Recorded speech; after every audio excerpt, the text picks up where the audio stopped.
Hello friends, today we're going to start something new. I'm going to read a chapter a day of a book and give you something to listen to.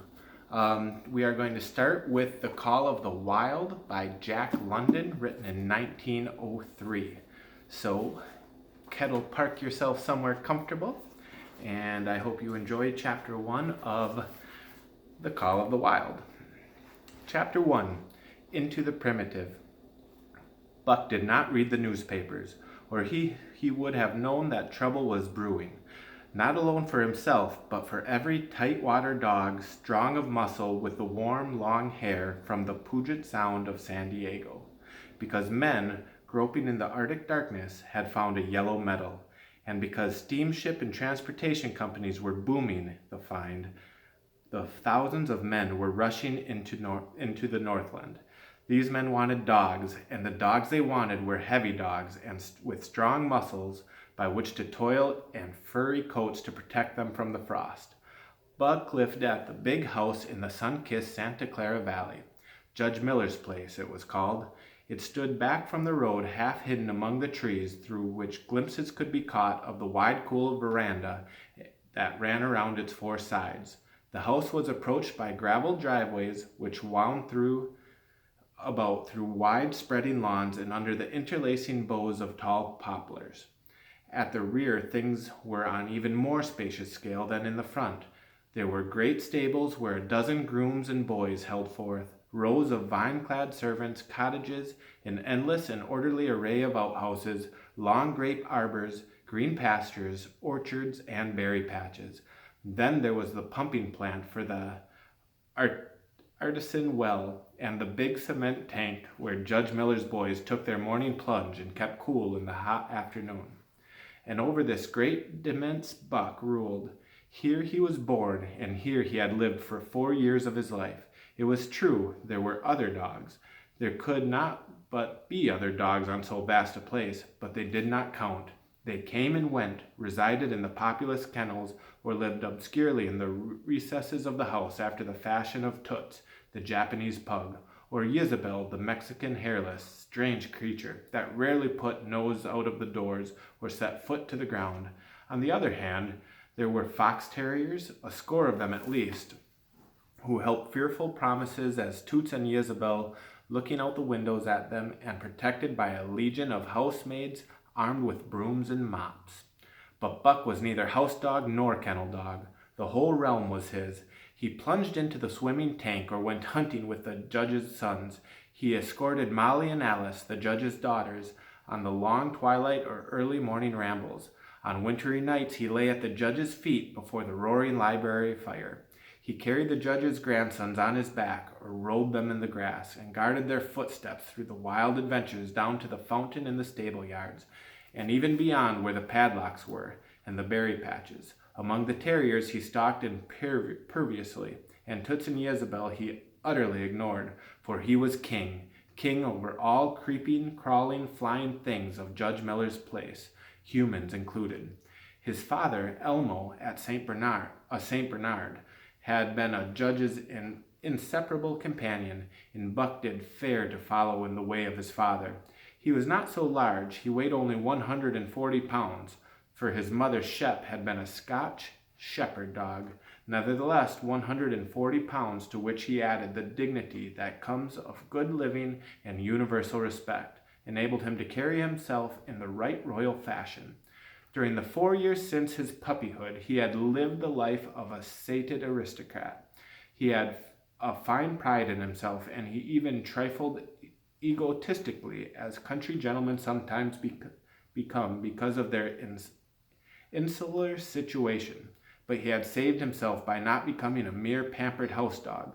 Hunting and kindred outdoor delights had kept down the fat and hardened his muscles, and to him, as the cold tubing races, the love of the water and the tonic and the health preserver. And this was the manner of dog Buck was in the fall of 1987, when the Klondike strike dragged men from all the world into the frozen north. But Buck did not read the newspapers, and he did not know that Manuel, one of the gardener's helpers, was an undesirable acquaintance. Manuel had one besetting sin. He loved to play Chinese lottery. Also, he in his gambling, he had one besetting weakness, faith in a system, and this made him damnation certain. For to play a system requires money, while the wages of the gardener's helper do not lap over the needs of the wife and numerous progeny.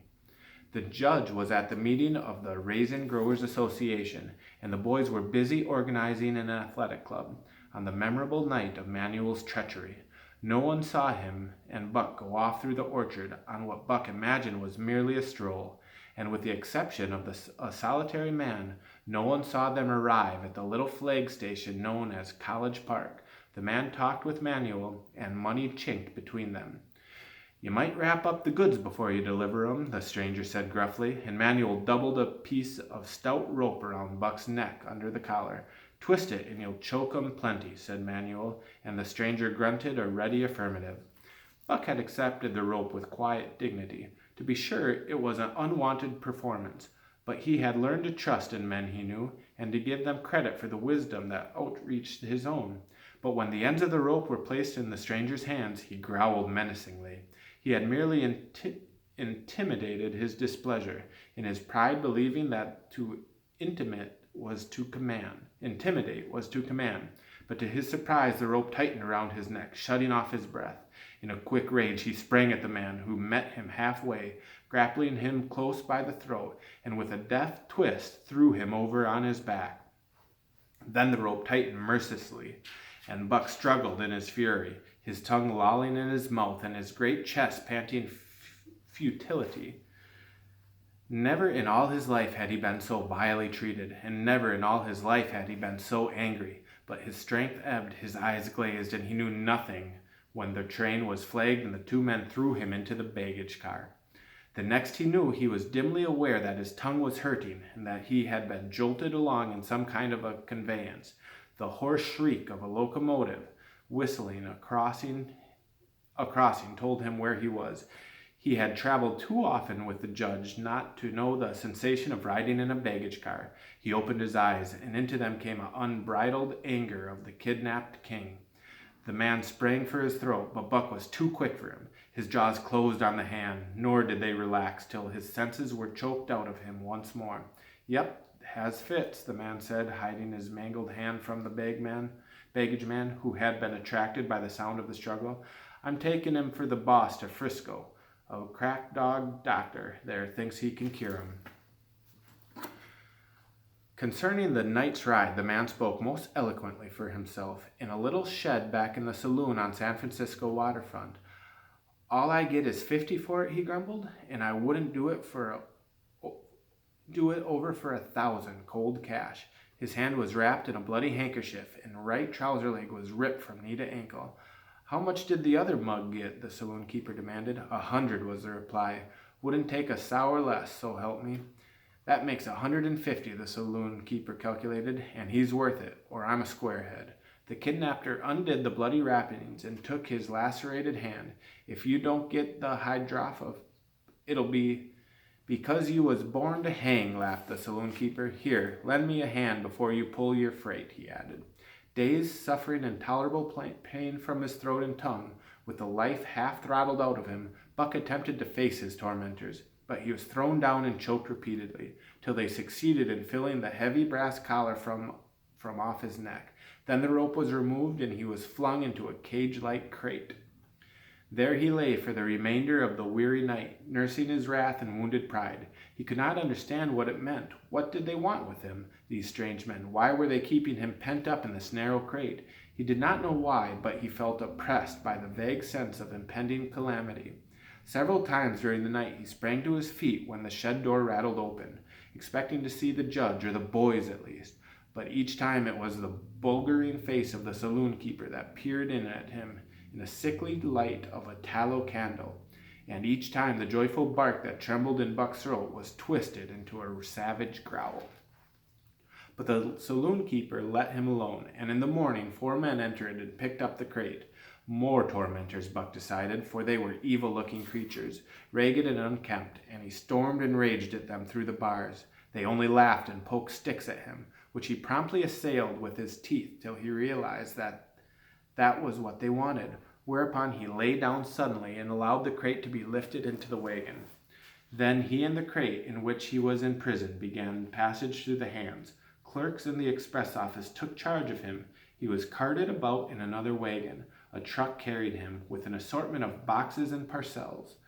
Upon the ferry steamer, he was tucked off the steamer into a great railway depot, and finally he was deposited in an express car. For 2 days and nights this express car was dragged along the tail of the shrieking locomotives, and for 2 days and nights Buck neither ate nor drank. In his anger he had met with the first advances of the express messengers with growls, and they had retaliated by teasing him. When he flung himself at the bars, quivering and frothing, they laughed at him and taunted him. They growled and barked like detestable dogs, mewed and flapped their arms in the crowd. It was all very silly, he knew, but before the more outrage to his dignity, and his anger waxed and waxed, he did not mind the hunger so much, but the lack of water caused him severe suffering and fanned the wrath to fever pitch. For that matter, high-strung and finely sensitive, the ill treatment had flung him into a fever, which he fed by the inflammation of his parched and swollen throat.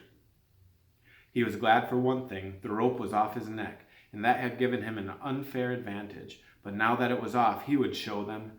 They would never get another rope around his neck. Once he was resolved, for 2 days and nights neither ate nor drank, and during those 2 nights and nights of torment he accumulated a fund of wrath, and bodied ill for whoever first fell foul of him. His eyes turned bloodshot, and he was metamorphosized into a raging fiend.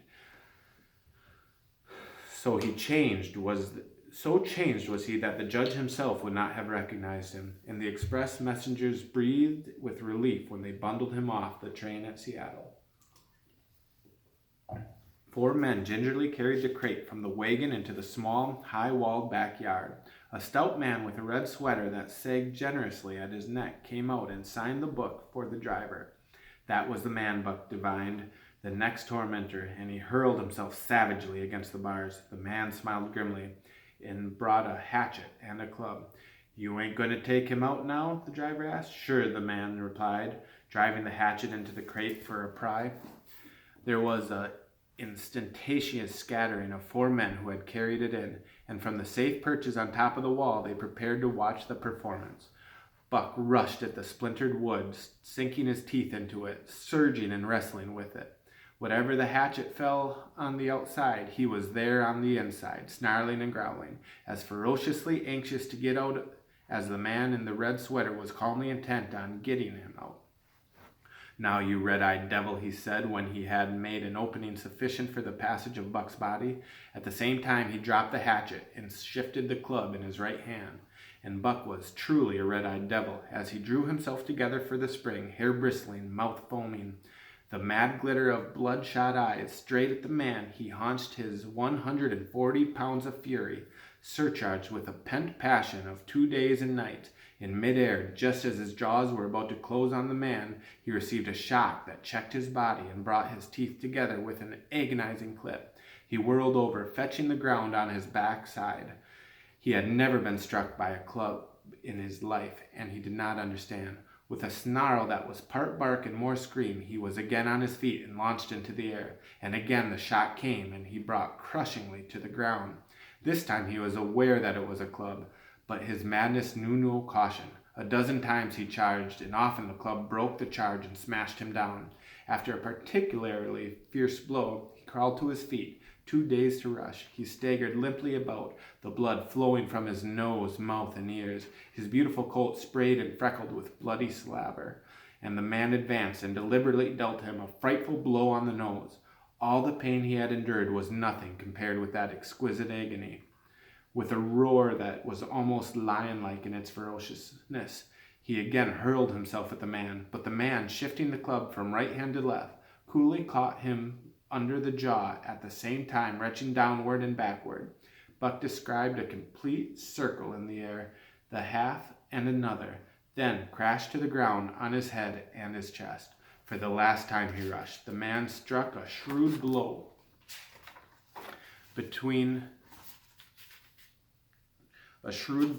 he had purposely withheld for so long. Buck crumbled up and went down, knocked utterly senseless. "He's no slouch at dog breaking, that's what I'll say," said the men on the wall as they cried enthusiastically. "Druther break caucus any day and twice on Sundays," was the reply of the driver as he climbed on the wagon and started the horses. Buck's senses came back to him, but not his strength. He lay where he had fallen, and from there he watched the man in the red sweater.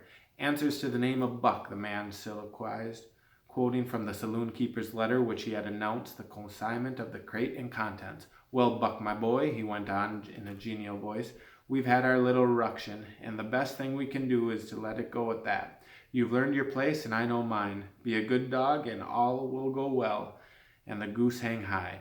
Be a bad dog, and I'll whale the suffering out of you. Understand?" As he spoke, he fearlessly patted the head that he had so mercilessly pounded, and though Buck's hair involuntarily bristled at the touch of the hand, he endured it without protest. When the man brought him water, he drank eagerly, and later bolted a generous meal of raw meat, chuck by chuck, from the man's hand. He was beaten, he knew that, but he was not broken. He saw once for all that he stood no chance against a man with a club. He had learned that lesson, and in all his afterlife he'll never forget it. The club was a revelation. It was an introduction to the reign of primitive law. He had met the induction halfway. The facts of life took on a fiercer aspect, and while he faced that aspect uncowed, he faced it with all the latent cunning of the nature aroused. As the days went by, other dogs came in crates and at the end of ropes, some docile and some raging and roaring as he had come, and one and all he watched them pass under the dominion of the man in the red sweater. Again and again, as he looked at each brutal performance, the lesson was driven home to Buck. A man with a club was a lawgiver, a master to be obeyed, though not necessarily conciliated. Of that last Buck was never guilty, though he had seen beaten dogs that fawned upon the man and wagged their tails and licked his hand. Also he saw one dog that would neither conciliate nor obey, finally killed in the struggle for mastery. Now and again men came, strangers who talked excitedly, dwindling in all kinds of fashions to the man in the red sweater, and at such times that money passed between them, the strangers took one or more of the dogs away with them. Buck wondered where they went, for they never came back, but the fear of the future was strong upon him, and he was glad each time when he was not selected. Yet his time came in the end, in the form of a little weazened man who spat broken English, and many strange and uncouth exclamations, which Buck could not understand. "Sacredam!" he cried, and his eyes lit upon Buck. "Dat one, dem bully dog, huh? How much?" 300, and a present at that, was the prompt reply of the man in the red sweater. "And seeing it's government money, you ain't got no kicking coming." Perlot grinned, considering that the price of the dog had been boomed skyward by the unwonted demand. It was not an unfair sum for such a fine animal. The Canadian government would be no loser, nor would it dispatch travels the slower. Perlot knew dogs, and when he looked at Buck, he knew he was 1 in 1,000. 1 in 10,000, he commented mentally.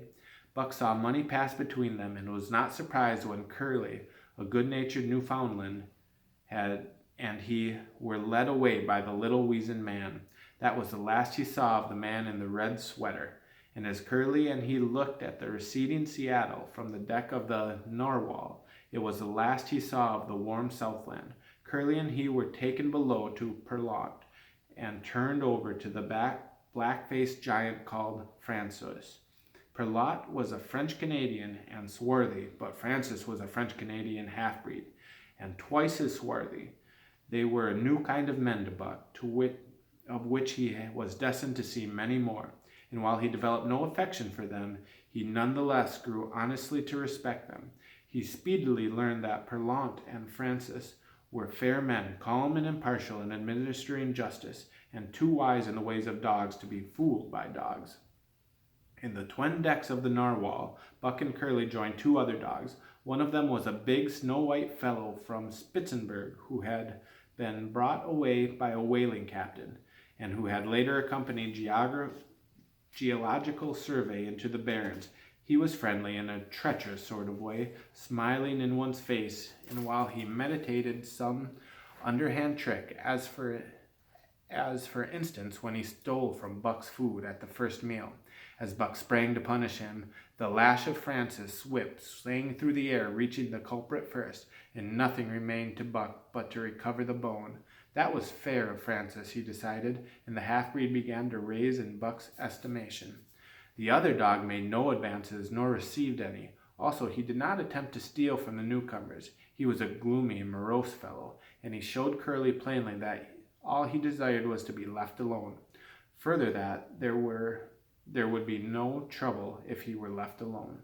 Dave, he was called, and he ate and he slept, or yawned between times, and took interest in nothing, not even when the narwhal crossed Queen Charlotte Sound and rolled the pitch and bucked like a thing possessed. When Buck and Curly grew excited, half wild with fear, he raised his head and though annoyed, favored them with an incurious glance, yawned, and went back to sleep. Day and night the ship throbbed to a tireless pulse of propeller, and though one day was very like another, it was apparent to Buck that the weather had steadily grown colder. At last, one morning, the propeller was quiet, and the narwhal was pervaded with an atmosphere of excitement. He felt it, as did the other dogs, and knew that a change was at hand. Francis leashed them and brought them to the deck.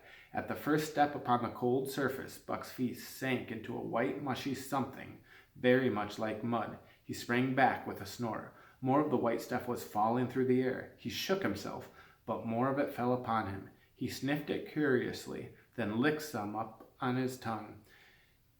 It bit like fire, and the next instant was gone. This puzzled him. He tried it again, with the same result. The onlookers laughed uproariously, and he felt ashamed. He knew not why, for it was his first snow. That is it for Chapter 1. Tomorrow we will read Chapter 2, The Law of the Club and Fang. Have a good day.